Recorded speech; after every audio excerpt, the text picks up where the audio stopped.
Comeback is better then the setback அப்படிங்கிற ஒரு code ஒன்று, காமனான ஒரு கோட் ஒன்று இருக்குது. ஸோ அந்த கோட் ஏற்ற மாதிரியான ஒரு பர்ஃபார்மன்ஸ் தான் டீம் இந்தியா பண்ணியிருக்காங்க second test against England Edgbaston.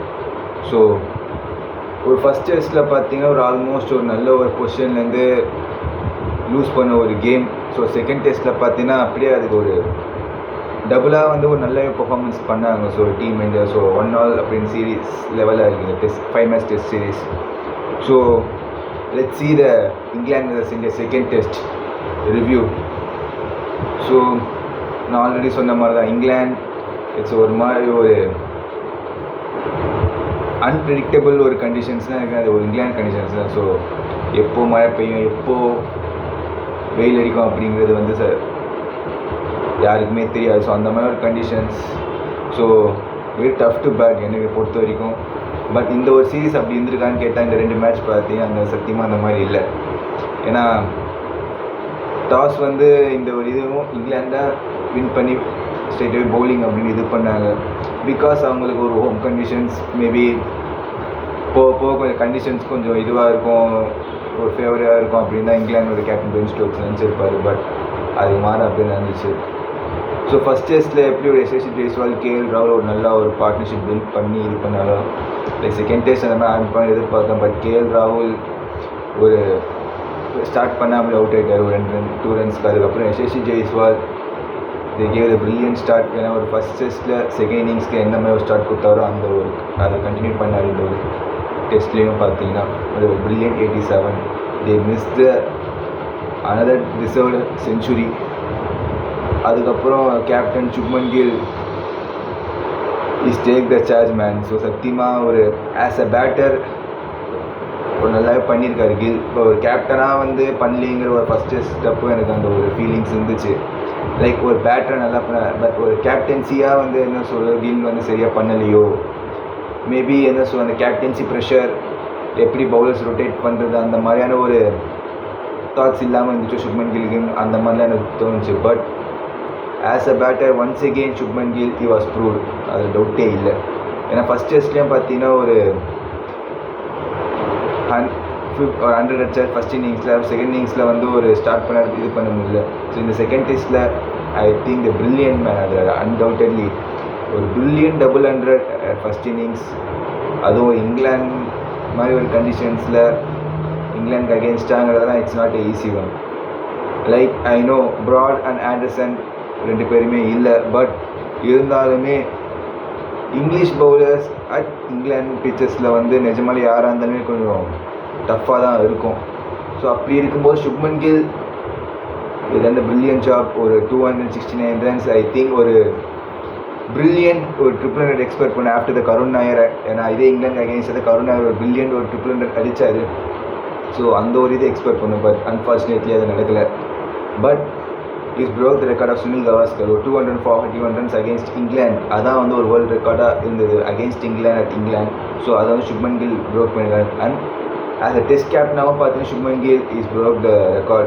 ஏன்னா விராட் கோலி ஒரு 254 அகேன்ஸ்ட் சவுத் ஆஃப்ரிக்கா ஒரு 200 அடித்தார். ஸோ அந்த ஒரு record as a captain Shubman Gill they broke. So அதுக்கப்புறம் ஒரு ஜடேஜாவோட ஒரு வெல் ஸ்டாண்டிங் நாக் அப்படின்னு தான் சொல்லுவேன். ஏன்னா ஒரு ஆங்கர் ஒரு நல்லா போய் அலாங் வித் சுப்மன் கில். ஏன்னா ஒரு நம்பர் 6க்கு வந்தார் ஒரு டெஸ்ட் இதில். ஸோ இஸ் ஒரு perfect order for Ravindra Jadeja. ஏன்னா அந்த ஒரு ஆர்டரில் வந்து கொஞ்சம் நல்லாவே ஜடேஜாவுக்கு ஒரு நல்ல டைம் இருக்கும். ஸோ அதை நல்லாவே யூஸ் பண்ணார்.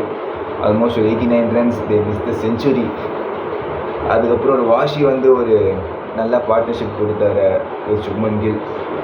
ஸோ அதுக்கப்புறம் பார்த்தீங்கன்னா ஒரு அப்படியே ஒரு டிப் ஆச்சு நிதிஷ் ரெட்டி.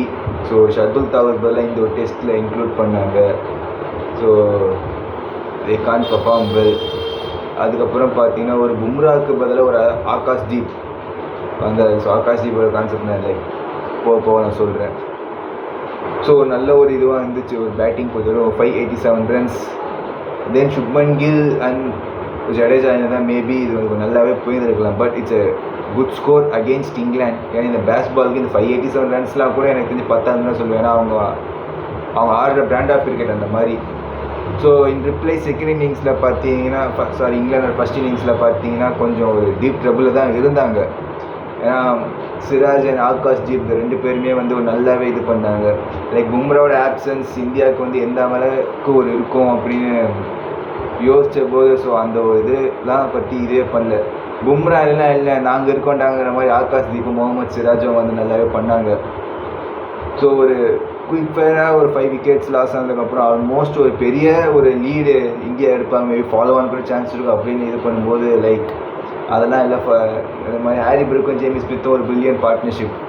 ஸோ அவங்க 2 பேரும் ஒரு பில்லியன் டெரிஃபிக் ஹண்ட்ரட்ஸ் பார்த்தீங்கன்னா இங்கிலாண்டை வந்து ஓரளவுக்கு நல்ல இதாக கொண்டு வந்துச்சு. ஸோ ஒரு பெரிய ஒரு மார்ஜின் ஆஃப் லீடில் கம்மியாக இருக்க வேண்டிய ஸ்கோர் வந்து ஒரு 180 ரன்ஸுக்குன்னு குறைச்சாங்க. Like courtesy for Harry Brook and Jamie Smith. So 180 runs லீடுன்னு இந்தியா ஸ்டார்ட் பண்ணாங்க. லைக் கேஎல் ராகுல் ஒரு brilliant 50 and then Shubman Gill yet another 100 in second innings. அதுக்கப்புறம் ஜடேஜா ஒரு நல்ல ஒரு நாக் ஆடினார். ஸோ இதெல்லாம் பார்த்தீங்கன்னா ஒரு இந்தியாவுக்கு வந்து ரொம்ப ஹெல்ப்ஃபுல்லாக இருந்தது. எஸ்பெஷலி ரிஷப் பண்ட் செகண்ட் இன்னிங்ஸில் ஒரு நல்லாவே ஒரு ஒரு நல்ல ஒரு 50. ஸோ ரிஷப் பண்ட் இந்த ஒரு டெஸ்ட் சீரீஸில் எனக்கு தெரிஞ்சு ஒரு நல்ல ஒரு ஃபார்மில் இருந்திருக்காரு. Like we all know IPL எந்த அளவுக்கு அவர் is not in touch.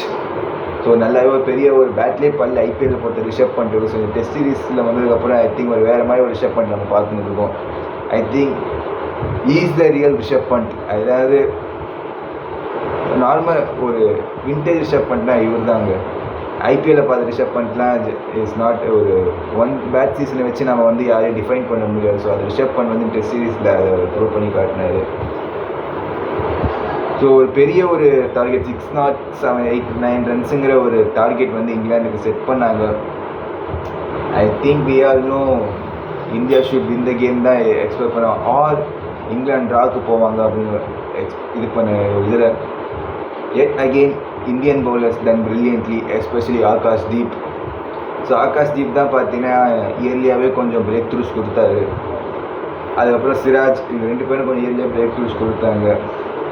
Like இந்த இதுலேயும் பார்த்தீங்கன்னா கொஞ்சம் ஜேமி ஸ்மித் கொஞ்சம் கடைசியாக கொஞ்சம் ஆட்டம் காட்டினாருன்னு தான் சொல்லணும். ஜேமி ஸ்மித் தான் ஸ்டோக்ஸ் ஆகுது கொஞ்சம் ஃபைட் கொடுத்தாங்க டே 5ல். Like it's all goes in vain. So brilliant bowling by Akash Deep and Mohammed Siraj இந்த ஒரு டெஸ்ட் சீரீஸ் பொறுத்த வரைக்கும். ஆகாஷ் தீப் ஒரு 6 for அதுதான் பார்த்தீங்கன்னா இந்தியாவுக்கு வந்து இந்த ஒரு செகண்ட் இன்னிங்ஸில் வந்து ஒரு பில்லியன் விக்கெட் கொடுத்துருக்கு.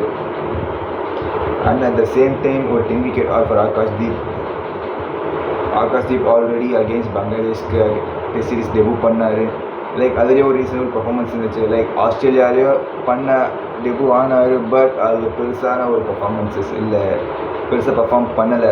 லைக் அதுக்கப்புறம் இங்கிலாண்டில் வந்து பார்த்தீங்கன்னா அதுவும் in place of Jasprit Bumrah வந்து கொஞ்சம் ஒரு பெரிய டாஸ்க் தான் ஒரு பவுலருக்கு. லைக் அதை வந்து ஒரு பில்லியன்ட்டாக பண்ணி ஒரு 10 wicket ஆகுங்கிறது ஒரு terrific one by hats off Akash Deep. And then Mohammed Siraj. Like Mohammed Siraj இங்கிலாண்டில் லாஸ்ட் சீசனில் நல்லா பண்ணியிருக்காரு. ஸோ இந்த ஒரு இது கொஞ்சம் ஒரு ஆன் அண்ட் ஆஃப் ஆனது first test. And then second டெஸ்ட்டில் லைக் பும்ரா இல்லாத குறைய வந்து ஆல்மோஸ்ட் சிராஜ் நல்லாவே பண்ணியிருக்காருன்னு சொல்லணும். ஸோ பவுலர்ஸ் வந்து பில்லியன் ஜாப். அண்ட் பேட்டிங் அப்படின்னு பார்த்தீங்கன்னா மோஸ்ட் எக்ஸ்பெக்டட் நம்ம இந்த ஒரு டெஸ்ட் சீரீஸ்க்கு மாதிரி எக்ஸ்பெக்ட் பண்ண ஒரு பிளேயர்ஸ் அப்படின்னு சாய் சுதர்ஷன் அண்ட் கருண் நாயர். ஸோ சாய் சுதர்ஷன் ஒரு ஃபஸ்ட் டெஸ்ட் ஃபெயிலியர் அதுக்கப்புறம் ஸ்ட்ரைட்டாகவே ட்ராப் பண்ணாங்க. ஸோ அதுக்கப்புறம் வாஷிங்டன் சுந்தர் கொண்டு வந்தாங்க. Karun Nair as another disappointment came for Karun Nair. ஏன்னா இந்த கேம் பெருசாக பண்ணலை. மேபி நெக்ஸ்ட் டெஸ்ட் ட்ராப் பண்ணால் கூட பண்ணலாங்கிற மாதிரி தான் இருக்குது. ஐ திங்க் மேபி சாய் சுதர்ஷனே மேபி கம்பேக் பண்ணலாம். Or Abhimanyu Easwaran make his டெபுங்கிற மாதிரி தான் எனக்கு தேர்ட் டெஸ்ட் என்னோட தாட்ஸ் இருக்குது. And then another main thing Shubman Gill. I think ஒரு பேட்டிங் ஹீரோயிக் சுப்மன் கில் இப்போ தான் as a captain first victory as a captain for Shubman Gill. அதுவும் ஒரு பிரில்லியண்ட்டான ஒரு ரன் மார்ஜினில் இந்தியா வின் பண்ணியிருக்காங்க. So congratulation Shubman Gill. So brilliant performance by team Indian second test. So ஒரு தேர்ட் டெஸ்ட் கொஞ்சம் ஒரு நல்லாவே தான் இருக்கும்னு நான் எக்ஸ்பெக்ட் பண்ணுறேன். ஏன்னா ஒரு ஈஸாக போயின்னு இருக்குது இந்த ஒரு சீரீஸ் ஒரு 1 நாளுங்கிறது.